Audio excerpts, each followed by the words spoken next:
Trump and Ukrainian President Volodymyr Zelenskyy meeting on the sidelines of the Pope's funeral at the Vatican. As Fox's Stephanie Bennett shows us, the leaders discuss the Ukraine-Russia war and possible peace talks.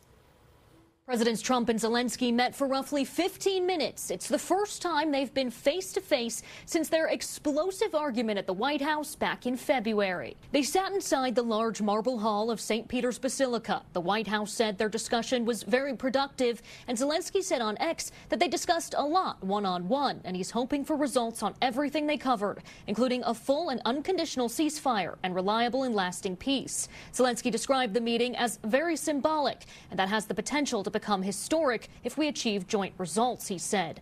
Unfortunately, death sometimes brings people together in a unique way, and it looked like a touching meeting, and I hope for the soldiers and the families in Russia and Ukraine that something positive comes from that. President Zelenskyy was met with public applause as he entered St. Peter's Square. Both presidents also met with UK Prime Minister Sir Keir Starmer and French President Emmanuel Macron, who have sought to mediate between the two since their explosive argument. Zelenskyy commented briefly after the funeral. Really we had a productive meeting. I don't want to go to a lot of details if it's possible because the questions, very sensitive questions.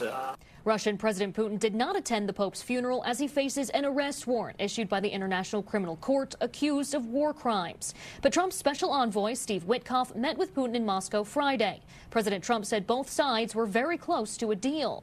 Addressing recent Russian attacks, the president wrote on Truth Social in part, there was no reason for Putin to be shooting missiles into civilian areas, cities and towns over the last few days. It makes me think that maybe he doesn't want to stop the war, he's just tapping me along and has to be dealt with differently through banking or secondary sanctions. Too many people are dying. Earlier this week in Kyiv, 12 people were killed and 90 others were injured.